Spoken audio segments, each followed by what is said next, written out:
Hey everyone, welcome to another edition of The Bullet. My name is Paul Lathrop. I'm the Deputy Director of New Media for the Second Amendment Foundation. Joining me today is from the deep south of Florida, well, not deep south of Florida, he's more like mid-Florida. But joining me today, Mike Poiwowarsi of the Rundown and Arms Room Radio. Mike, what is the temperature down in Central Florida today?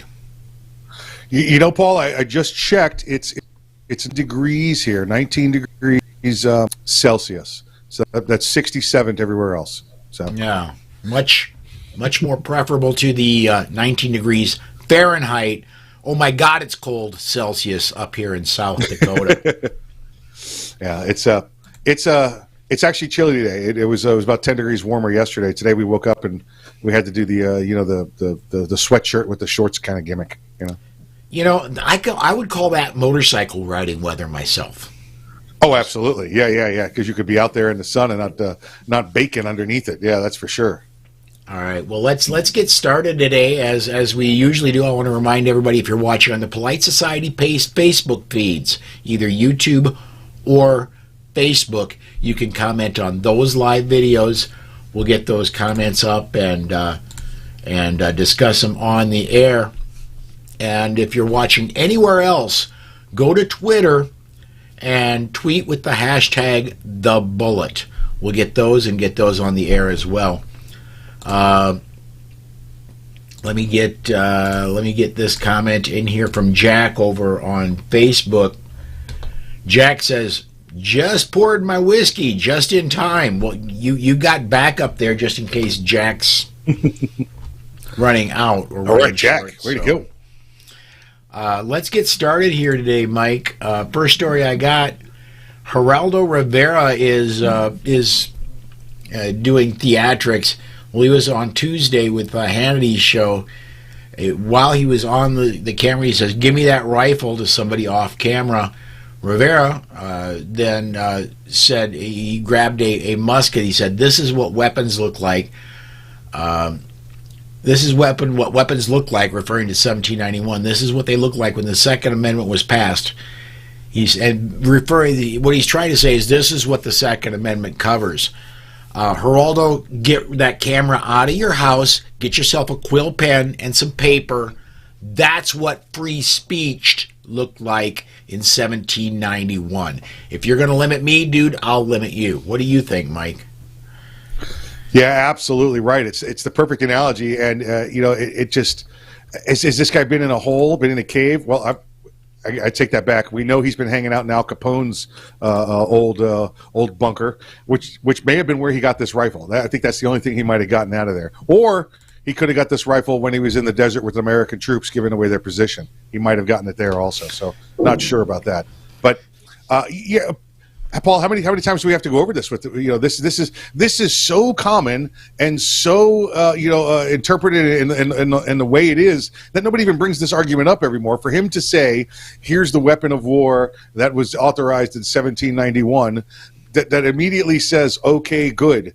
So the First Amendment only applies to the quill and the pen and a typeset, single letter typeset printing press that they had back in the day. Yep. No internet, no nothing else applies. Or the police can wiretap you whenever they want to, because wires didn't exist back then, right? They could come and they could do whatever they want to you, because only the laws that were in place in 1791 and only the technology that was in place in 1791 exists.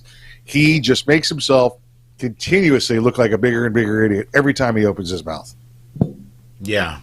Let me get this comment in here. That is what the standing army had. So that's what the people had. Let's face it. The army in 1791, when you signed up for the army, you brought your rifle from home. So with that, Mike, you and I should be able to go buy an M4 because if we get drafted because somebody's invading, that's the weapon the army has. We ought to be able to go buy a M1A Abrams tank because that's what the Army has. Same thing, man. Well, evidently, Ukrainian citizens are allowed to buy them now because I guess we're sending some to them along with some German Leopard 2s. But that's a whole other story. We don't want to go there, you know. Just again, this guy thinking that that it only applies to the technology that was in place in 1791 is rather ignorant. We know that, and he also said this is what the founding fathers, or he said we don't know what the founding fathers thought. He repeated that over and over in that interview. Yet, Paul, we could go right to the Federalist Papers and tell you what most of the founding fathers meant, and multiple times. Exactly what they meant by the Second Amendment. So this isn't his interpretation. He went off a little diatribe about it was for militias. Not only has that been settled by the Supreme Court, but it was very clear what the Founding Fathers meant by militias and individuals' rights to bear arms in the Federalist Papers. Oh yeah, and boy, the comments are just screaming in. Let me get a few of them going here. Michael on the Facebook side says most of them, referring to the weapons used, were homemade or made by a blacksmith. So yeah, but maybe we've come full circle then, Paul, yeah. Because a large majority of AR rifles are made by the home builder. I don't know about a majority, but there's a good number of them, and there's a large number. I'll say that, a large number. Yep. And that speaks directly to the ghost gun bans. That's right. Is if in 1791 you made your own rifle, why can't we make our own rifle now? Exactly right. Larry said if they had them, they would have used them. And George, I'm just bouncing back and forth between YouTube and Facebook. All the 1791s were ghost guns. Very scary. It's true. It's very true. Yeah. No serial numbers required until 1968. Now, many put them on there before that, but they weren't required until 1968. I've got firearms here that don't have... I've never made my own firearm yet. But right. I have firearms that I possess, that I own, that don't have serial numbers because they were made before 1968. Yeah. Yeah, absolutely. Same here. I've got a couple of old 12 gauges and some 22s that just... there's just no serial number on them. You know, they were mass produced, and you guess where you went and bought them? You went and got them over the counter or via mail from Sears. Well, and you went down to your local hardware store. That's right. You know, hell, even the very first Walmarts had them. You know, that's right. Just, yeah, that's so. Right. Excuse me. Next story I got, I want to put this one, get this one out. This is off ABC7 Chicago. Turns out, I'm just going to read the first 3 or 4 paragraphs here. 2 Second Amendment lawyers who helped win a landmark U.S. Supreme Court case that struck down a New York concealed carry ban are now challenging the constitutionality of an Illinois assault rifle ban with help from the NRA. Paul Clement, who successfully argued the New York case, is one of the attorneys for the plaintiffs in the latest federal lawsuit seeking to overturn Illinois' 2-week-old ban. Clement is a former partner in Kirkland and Ellis, who served as Solicitor General of the United States, representing the government cases before the nation's top court from 2004 to 2008 during the George W. Bush administration. Clement and attorney Aaron Murphy began their own firm after Chicago-based Kirkland and Ellis decided it would no longer handle Second Amendment-related litigation. So we've got some heavy hitters here that are introducing lawsuits against Illinois' assault weapons ban. Man, I think this thing that they're mentioning the ban is 2 weeks old. I think this thing honestly has a lifetime of months, not years. I think before 2024 comes, we're going to have litigation make it to the Supreme Court, and this thing gets smacked down. What do you think, Mike? Yeah, this is going to be one of them record kind of deals. The only reason it may not go in record speed is that the court can't keep up with all the people filing suits in the amicus briefs.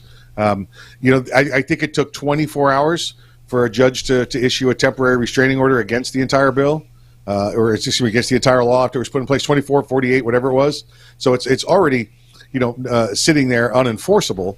And you have, I mean, every big weight in there is in there. The Clement and Murphy there now with the teamed up with the NRA.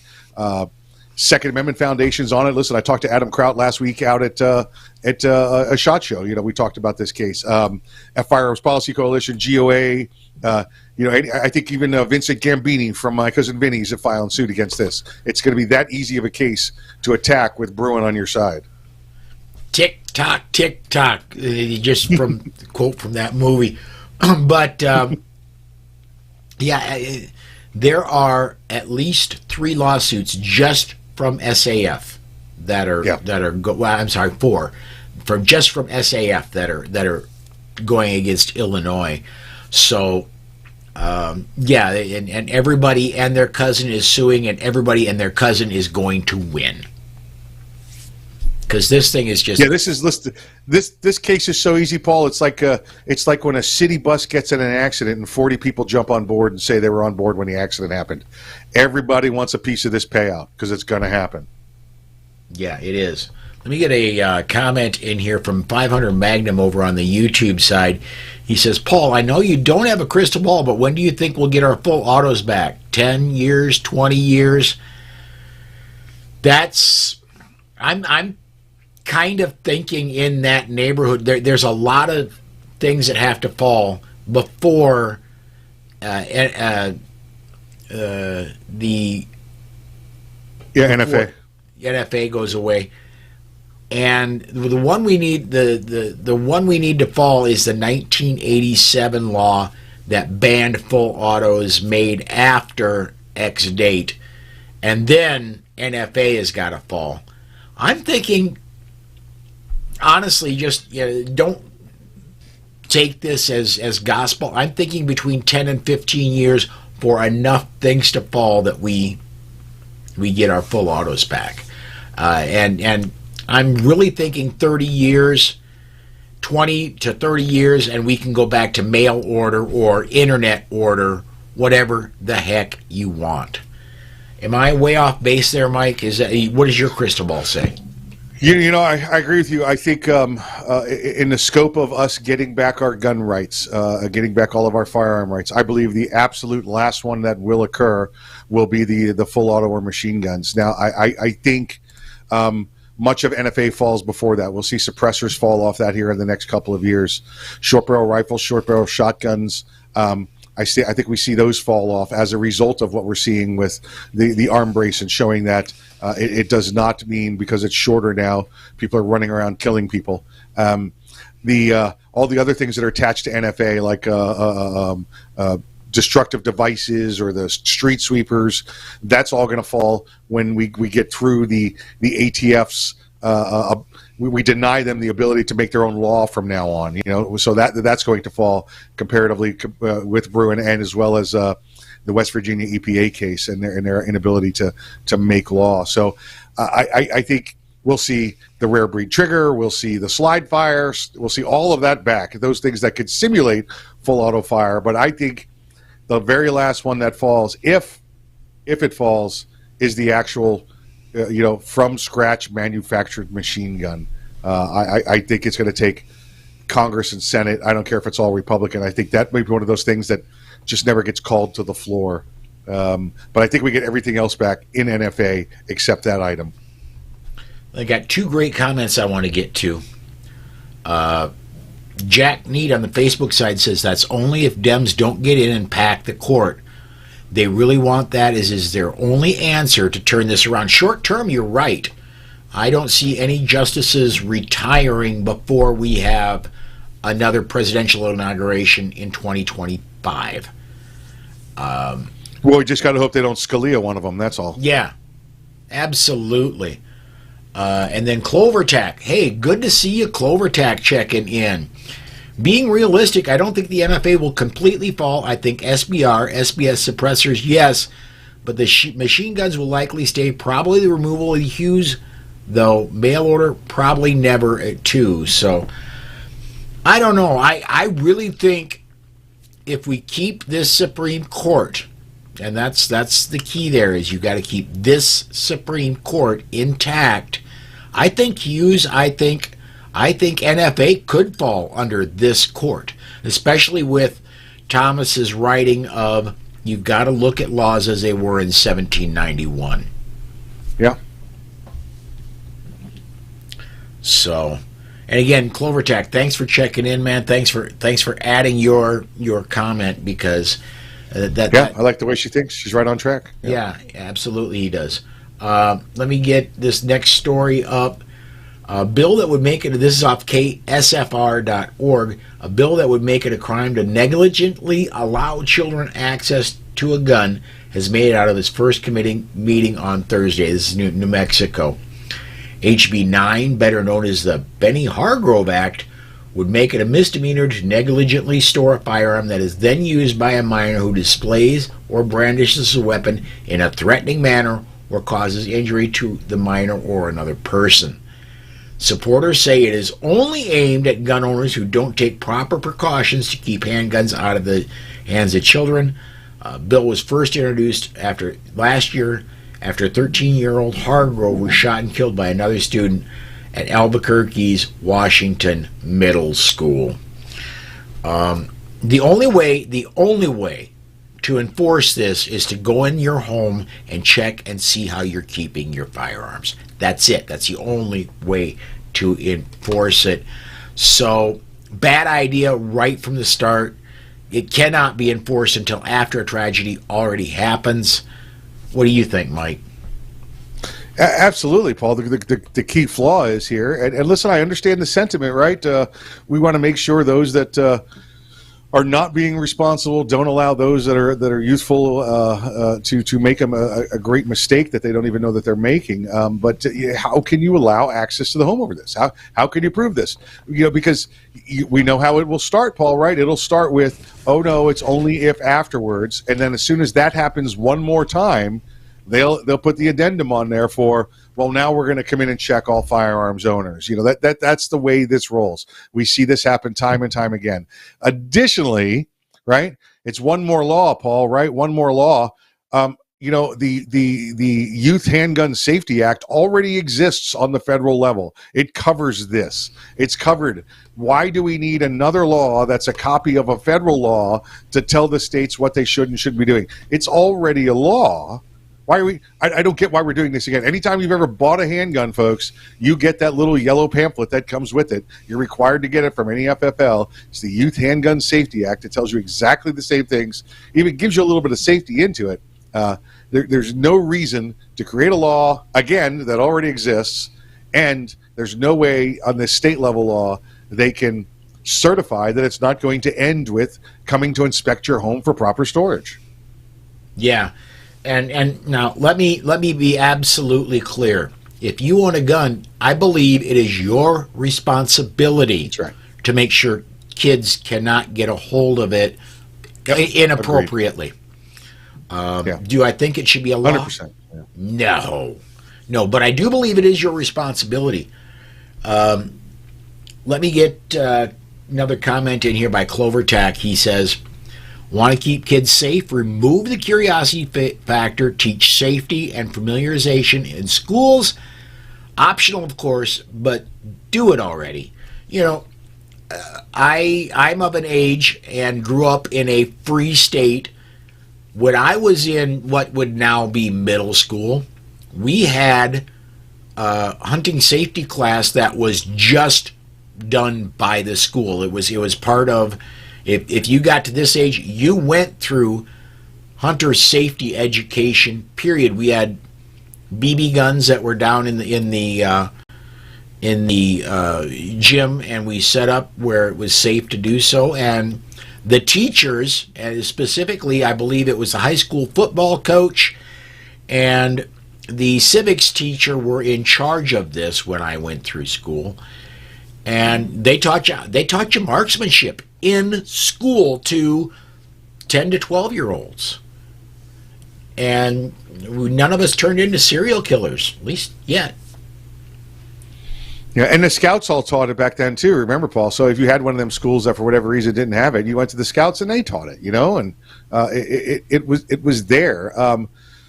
I'll say this just for going forward, like CloverTac said, get the training, get the safety training, and you can't rely upon just your child having it. It's not your child we're worried about, right? It's the other child who's had none of the training, who goes and they're at a third party's house, or they find a gun in the bushes on the way home and picks it up, and he thinks he doesn't know what it is, and he starts waving it around, and that's when somebody gets hurt. It's not the safety of your child we're worried about. I'm sorry, the safety training of your child we're worried about. It's the safety training of these other kids that their parents refuse because, listen, as long as I don't ever let them go near a stove, they'll never burn their hands, right? Well, they need to know that the stove's hot, right? They need to know how to turn a stove off. It's the same way with the firearm, You can't ignore its existence and pretend somebody will never get hurt. Amen. And what you're saying is so, I want to jump stories and I want to move down one. This off Fox News. An Omaha, Nebraska university ordered a student organization to remove political posters depicting guns and slogans that some found offensive, according to reports. The College Fix, a conservative news website focused on higher education, reported that Creighton University has a ban on pro-Second Amendment posters, and members of the Young Americans for Liberty are currently fighting to get that ban overturned. After being told to remove some of the political posters, university officials told Mason Wood, chapter leader, during the fall 2022 semester, he was required to fill out paperwork to host a controversial event if he wanted to pass a petition seeking to end the school's ban on gun images. A representative for Young Americans for Liberty told the College Fix the school administration at Creighton maintains its ban on imagery of guns even when it comes to political speeches on the Second Amendment. That's the mentality you were just talking about, Mike, is the mentality of you can't talk about it, you can't think it, and everything will be just fine. Everything will go great. So, at least at Creighton, you don't have a First Amendment right. They'll tell you what your First Amendment right is. Yeah, you know what? I wish I was up there. I would go out and post pictures of the Bill of Rights, Paul, and next to the First Amendment, I'd have a newspaper, and the Second Amendment, I'd have an AR-15. Third Amendment, I'd have a soldier. Fourth Amendment, by a locking briefcase, whatever you want to use. I would have the picture of the Bill of Rights there, produced and put it around. And now let's see them tell me I can't put images of the Bill of Rights on campus. Go ahead and tell me I can't do that. Go ahead and tell me I can't replicate an actual constitutional amendment and just put the print of that on the wall somewhere. Tell me I can't do that, and watch how much we're renaming that school to the Poiwowarsi University.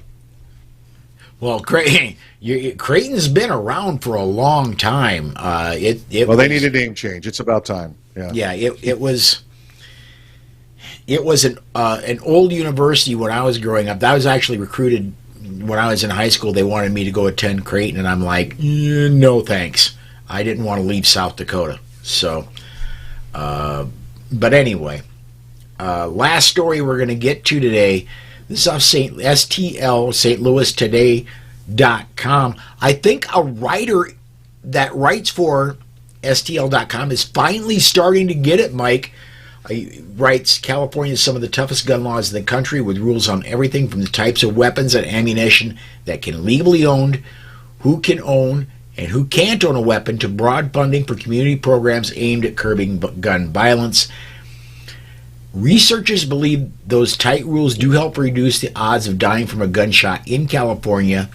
That contention is backed up by a growing body of research, the effectiveness of gun laws, and by federal data about gun-related deaths across the country. The writer then says, still, laws can't prevent pure horror.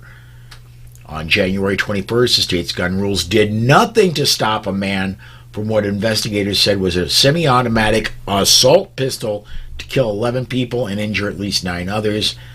The weapon, as described, is illegal in California, so is transported into or within the state, selling it and carrying it. But none of that slowed the shooter when he fired 42 rounds at people celebrating Lunar New Year at a Monterey Park dance studio. I'm beginning to get heartened by this, Mike, because a writer is getting it. This is illegal upon illegal upon illegal. That particular firearm has been outlawed for more than 30 years in California. Are they going to put this guy on double secret probation after they bring him back to life? I mean, come on. Yeah, and you know, it's amazing, Paul. Like you said, this writer finally realized, hey, maybe one more law doesn't work. Maybe that's not the right answer. Hey, listen, this guy's not jumping on the bandwagon trying to order an Abrams tank through Amazon like you and I are, but he's definitely starting to question the party rhetoric. You know, that's coming out of it's constantly be coming out of California. Let's clarify a few things there, if we could, Paul. This MAC-10. This MAC-10 is a semi-automatic pistol. This was not a machine pistol. This was not an assault pistol. Whenever an assault pistol, it's a semi-automatic pistol. What's that? Oh, they're very good pistols. Yeah. No, they're not. I would say the MAC-10s that I have fired, very, very sloppy triggers, about as accurate as me throwing a rock. You know, they're not very good pistols.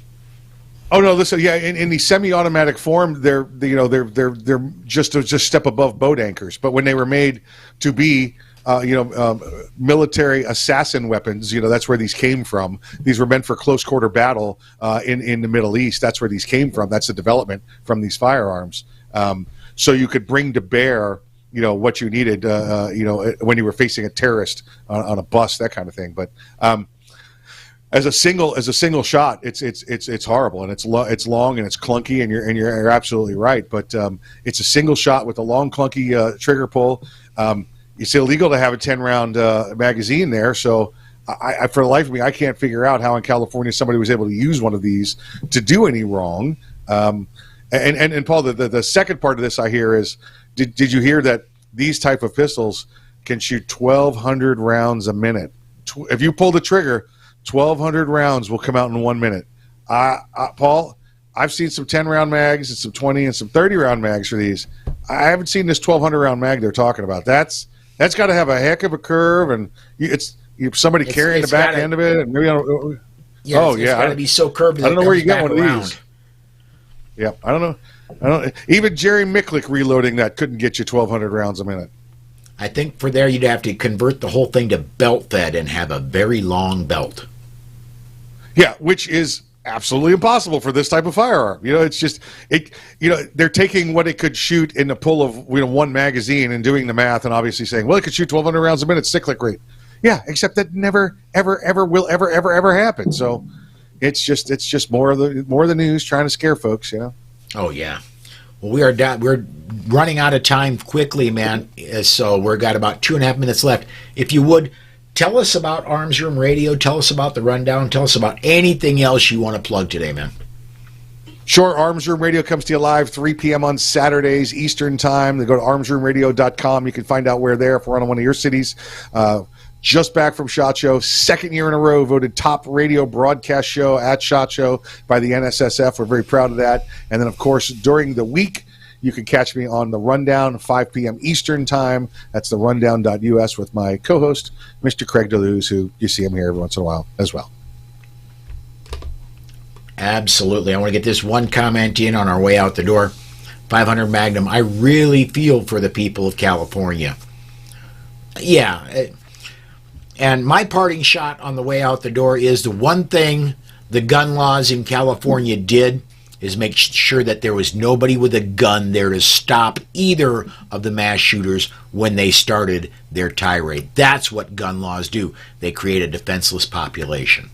So do please come join me every Monday through Friday, 5 p.m. Central Time. It's Thursday today, so tomorrow is Alex Uli, Legal Friday with Alex Uli. And do come join me as well on Saturday, noon Central Time for the weekend edition of The Bullet. That's going to do it for Mike and I right now.